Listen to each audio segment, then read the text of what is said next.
அனைவருக்கும் வணக்கம். இந்த வீடியோ பக்கத்தில் நம்ம பார்க்க போகிறது ஒரே ஒரு தடவை இதில் எழுதி சிவபெருமானுடைய பாதத்தில் வையுங்க, நினைத்து பார்க்க முடியாத அதிசயம் நிகழும். சிவபெருமான் மற்ற கடவுள்கள் போல சிவபெருமான் கிடையாது. நீங்கள் உங்கள் மனதில் ஒரு எண்ணங்கள் எண்ணிட்டு சிவபெருமானுக்கு நீங்கள் அர்ச்சனை பண்ணி சிவனே கதின்னு சரணாகதி அடைஞ்சிங்கன்னா உங்களுக்காக அடிப்பணியக்கூடிய இறைவனாவே சிவபெருமான் மாறுவார். அவ்வளவு சக்தி நம்ம சிவபெருமானுக்கு தான் இருக்கு. சிவபெருமானுக்கு உகந்த பொருட்கள் அப்படின்னு பார்த்துட்டீங்கன்னா பல பொருட்கள் இருக்கு. சிவபெருமானை நம்ம வழிபாடு பண்றதுக்கு, அர்ச்சனை பண்றதுக்கு, சிவபெருமானை நம்ம ஏகமானதை ஏற்றுக்கொள்றதுக்கு பல பொருட்கள் இருந்தாலுமே இதுல விசேஷமான ஒன்று தான் வில்வம்.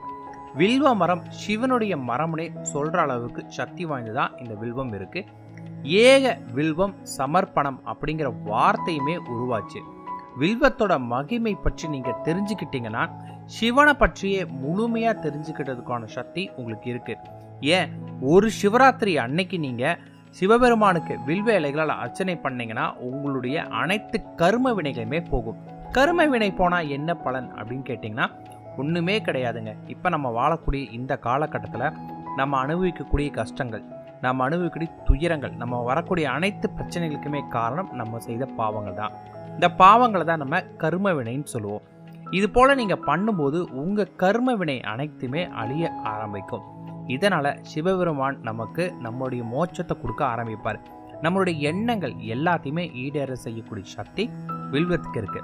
வில்வத்துல பல வகை இருக்கு. அதுல ரொம்ப ரொம்ப சக்தி வாய்ந்ததான் மகா வில்வம். மகா வில்வம் உங்களுக்கு கிடைச்சதுன்னா, அதாவது வில்வங்க ஒரு இலை, மகா வில்வங்கிறது 5 இல்லாட்டி 8 இந்த மாதிரி உங்களுக்கு இருக்கும். இலைகள் ஒன்றா சேர்ந்ததா இருக்குது மகா வில்வம். இது நிறைய பேர் அப்படிலாம் கிடைக்கிறதே கஷ்டங்க அப்படின்னு நினைக்கிறாங்க. அப்படிலாம் கிடையாதுங்க. கொஞ்சம் கிராமப்புறங்களில் நிறைய பேரோட வீட்டு வாசல்ல கூட மகாவில்வம் வைத்திருக்காங்க.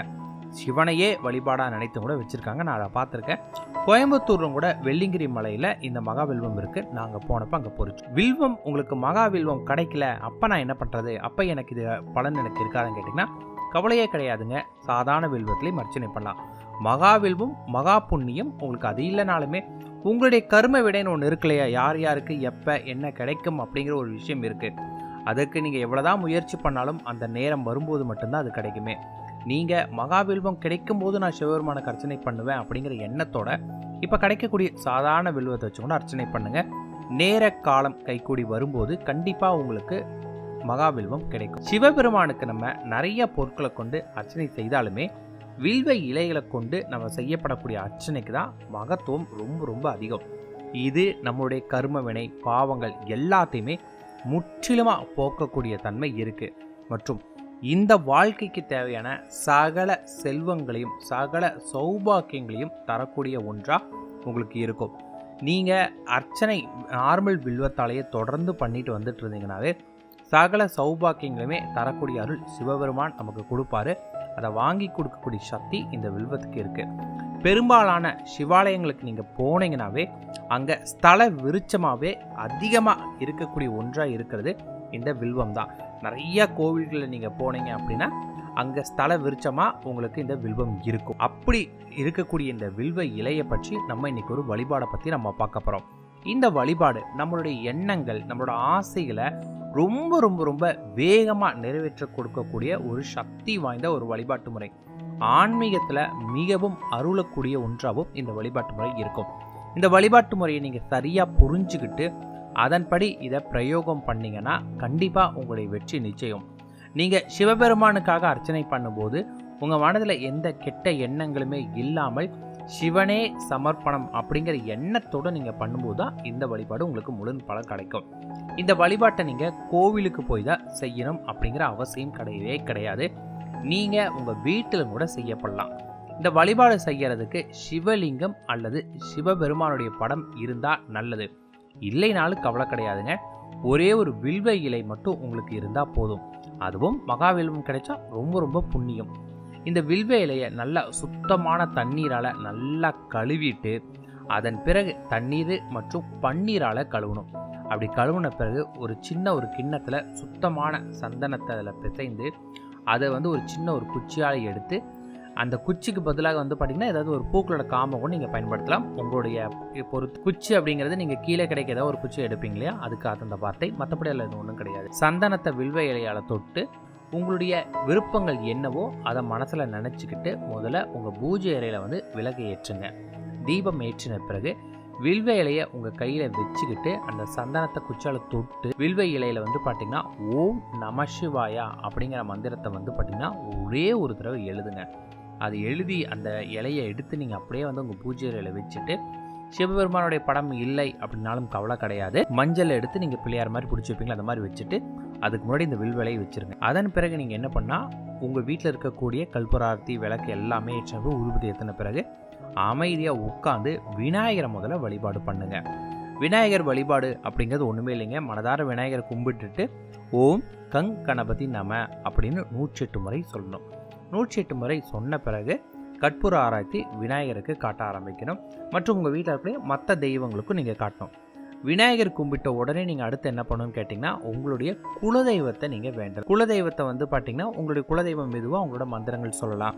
இப்போ உங்களோட குலதெய்வம் ஒரு கருப்பராயன் இருக்காருன்னா அவர் பேரே கருப்பராயன் தாங்க, மந்திரம் எனக்கு எதுவும் தெரியாது, ஓம் கருப்பராய நம்ம அப்படின்னு வேண்டிட்டு இந்த மாதிரி எனக்கு ஒரு வேண்டுதல் இருக்குது, என் விருப்பங்கள் இந்த மாதிரி இருக்குது, அது எல்லாமே நிறைவேற்றி அருள் கொடுங்க அப்படின்னு கருப்பராயரை வந்து பார்த்திங்கன்னா மனதார வேண்டுங்க. ஏன்னா உங்களுடைய ஆசைகளை சிவபெருமான்கிட்ட கொண்டு போய் சேர்க்கக்கூடியவரே இந்த கருப்பராயர் தான். அதாவது உங்கள் குலதெய்வம் தான். உங்கள் குலதெய்வம் தான் உங்களோட விருப்பத்தை வந்து பார்த்திங்கன்னா உங்களுடைய கடவுள்கிட்ட கொண்டு போய் சேர்ப்பார்.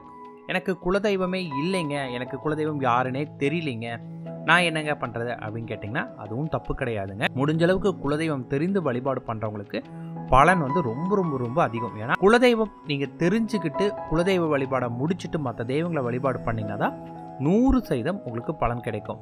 நான் வெளிநாட்டில் செட்டில் ஆகிட்டேங்க, எனக்கு வந்து குலதெய்வத்தை கண்டே பிடிக்க முடியலைங்கன்னா நம்ம திருச்செந்தூரில் இருக்கக்கூடிய முருகப்பெருமான், இவர் குலதெய்வ அம்சமாக தான் இருக்கார். இவரை நீங்கள் குலதெய்வமாக எடுத்து வேண்டுதல் வைக்கலாம். அப்படி வச்சுட்டு முருகப்பெருமானை வழிபாடு பண்ண பிறகு நீங்கள் அடுத்தது ஓம் நம சிவாயா அப்படிங்கிற மந்திரத்தை 108 முறை சொல்லணும். அதாவது 108 முறை சொல்லுங்கிறல, ஒரு 24 முறை சொன்னால் கூட போதும், 27 முறை சொன்னால் கூட போதும். ஆனால் 108 முறை சொன்னால் நல்ல பலன் கிடைக்கும்.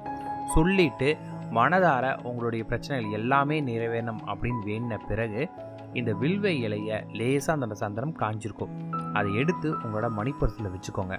இந்த இலையோடு நீங்கள் வெளியே போக ஆரம்பிக்கிறீங்க, ஏதாவது ஒரு முக்கியமான காரியத்துக்கு போகிறீங்கன்னா அந்த காரியம் தங்கு தடையில்லாமல் நிச்சயம் வெற்றி பெற ஆரம்பிக்கும். உங்களுக்கு எல்லாத்துலேயுமே நல்லது நடக்க ஆரம்பிக்கும். ஆனால் அந்த இலையை வச்சுட்டு நீங்கள் ஏதாவது போதைப் பொருட்களோ அசைவ உணவு சாப்பிட்றதெல்லாம் எதுவும் பண்ணிடாதீங்க. தயவுசெய்து எந்த நாள் பண்ணுமோ அதுக்கு பவர் இல்லாமல் போயிடும். அது மிகப்பெரிய பாவச்செயலும் கூட. அந்த தப்பை எக்காரணத்தை கொண்டு பண்ணாதீங்க. இந்த இலையை வைக்கிறப்ப நீங்கள் கண்டிப்பாக தினமும் வந்து பார்த்திங்கன்னா குளிக்கணும். உடல் மற்றும் மனசுத்தோட தினமும் வழிபாடு பண்ணணும். ஒரு சின்ன லிங்கத்தை வீட்டில் வாங்கி வச்சுட்டு வழிபாடு பண்ணிகிட்டே வாங்க. இப்படி நீங்கள் பண்ணும்போது வந்து பார்த்திங்கன்னா உங்களுக்கு பெரிய பெரிய காரியங்கள் கூட வந்து பார்த்திங்கன்னா ரொம்ப சுலபமாக முடியும். மற்றும் வீட்டில் இருக்கக்கூடிய பெரியவங்களோட காலில் தினமும் விழுந்து ஆசீர்வாதம் வாங்கிட்டு போங்க. இப்படி பண்ணுறனால நம்மளோட பெரிய பெரிய காரியங்களோட சித்தி வந்து பார்த்திங்கன்னா ரொம்ப வேகமாக நமக்கு கை கூட ஆரம்பிக்கும். வெற்றி மேலே வெற்றி கிடைக்க ஆரம்பிக்கும். இந்த இலை முற்றிலுமாக காஞ்ச பிறகு அடுத்த இலையை பயன்படுத்துங்க. மகாவில்வம் கிடைச்சது அப்படின்னா எத்தனை இலை இருக்கோ அத்தனை இலையிலும் ஓம் நம சிவாய எழுதி வைங்க. கோவிலுக்கு நீங்கள் வந்து பார்த்திங்கன்னா இந்த மகா இலை வழிபாட்டுக்கு நீங்கள் கொடுத்து சிவபெருமானோட பாதத்தில் வைத்து அதை வாங்கிட்டு வந்து பர்ஸில் வச்சிங்கன்னா இதோட பலன் இதை விட உங்களுக்கு அதிகமாக இருக்குமே. அதுவும் எந்த நாளில் கொடுக்கணும் அப்படின்னு கேட்டிங்கன்னா சிவராத்திரி அன்னைக்கு நீங்கள் கொடுத்து வாங்கணும். அது ரொம்ப ரொம்ப கஷ்டம். ஏன்னா அன்றைக்கி கோவிலே ரொம்ப விசேஷமாக இருக்கும், ஐயருங்க ரொம்ப பிஸியாக பூஜை பண்ணிகிட்டு இருப்பாங்க, அந்த இலை நம்மளுக்கு மிஸ் ஆகலை, அந்த மாதிரி நிறைய இருக்கும். அந்த நாளில் நீங்கள் இந்த மாதிரி வீட்டில் வச்சு கூட பண்ணுங்கள். எங்களுக்கு கோவிலில் கொடுக்க முடியுங்க, எங்களால் அந்த வாய்ப்பு எங்களுக்கு அமையுது அப்படின்னா மகாவில்வத்தில் அந்த மாதிரி பண்ணிக்கோங்க. நார்மல் வில்லமும் நீங்கள் இதை பண்ணிக்கோங்க. நம்ம இதில் ஒரே ஒரு விஷயம் நீங்கள் தெரிஞ்சுக்கணும், இந்த வில்வம் உங்கள்கிட்ட இருக்கும்போது தோல்விங்கிற வார்த்தையே உங்களுக்கு இருக்காது. அந்தளவுக்கு எல்லாத்துலேயுமே வெற்றி கிடைக்கும். அதனால் மனதாரையும் நீங்கள் வந்து பார்த்திங்கன்னா வெற்றியாக இருக்கக்கூடிய ஒரு நபர் அப்படிங்கிறத முழுமையாக தெரிஞ்சுக்கோங்க.